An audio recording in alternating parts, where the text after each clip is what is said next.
Hi everyone, Aidan here with etrailer.com, and today we're going to be taking a look at the RockyMounts GuideRail here on our 2022 Subaru Forester.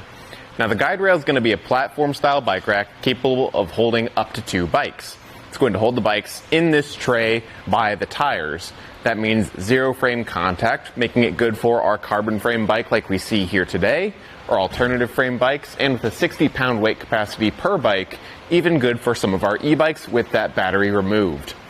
Now one thing I really like about this, along with other platform style racks in its class, is the ability to tilt away with the bikes loaded.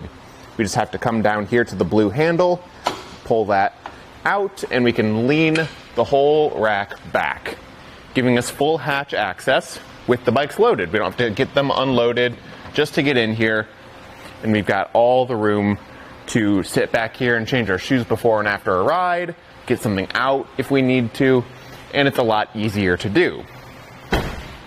I will say the rack tilts back pretty far, making it really good for good clearance, but if you've got it fully loaded with e-bikes, especially if you've got a second bike out here, it's a little hard to reach down and get in here to lift it back into place, so just keep that in mind depending on the types of bikes you intend on putting here. Now, unloading the bikes is going to be really simple. We just come to these levers here, flip them up to disengage the ratcheting mechanism, and then just push the arm out. I really like this way of doing it. The Anno tire hold is one that I compare this to quite a bit because those have buttons down here that you have to keep pressed while you push from down here, and it's just not very easy. You don't get good leverage from down there. So being able to just flip the lever and push out on the arm from the top where you have much better leverage is a lot easier for me. I'll go set the bike down here. We can grab our tape measure and fold everything back down.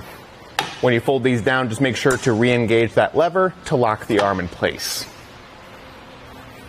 And with it like this, we can get our first measurement, which is our ground clearance. There's a pretty significant rise in the whole shank here, as well as in the trays. So at the back end, we've got a ton of clearance, giving us right here 22 inches of ground clearance. That's going to be plenty for any of our steep driveways or hills, so I'm not worried about that. As far as our distance added to the back of the vehicle goes, we are going to be adding 27 inches to the back end of our Forester, which isn't too bad, but just be mindful of that in any parking spots or garages. But we can come to that same handle, fold everything upright, and save a ton of space. That is going to cut our distance down to 10 inches. So if you've got enough space in your garage, you can probably pull in with the door closed, so you can leave this rack on your vehicle between rides, so it's nice and ready for you when you need it. It does sit very close to the bumper here, which is nice because everything's really flush and neat and tidy, but that might be a point of concern for some people. You've got about an inch of space, but one thing about this rack is that it's solid. Even at the pivot point, there isn't any movement. So everything's nice and good. I don't think we'll have to worry about any vehicle contact. Down here at the hitch, we can see it's attaching to a 2-inch by 2-inch receiver tube and comes with a locking anti-rattle bolt. That lock is key-to-like to the lock up here, so we can lock our bikes to the rack and our rack to the vehicle.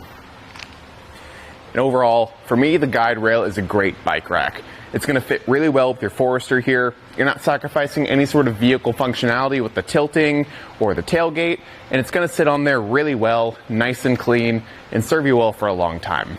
Thanks for watching.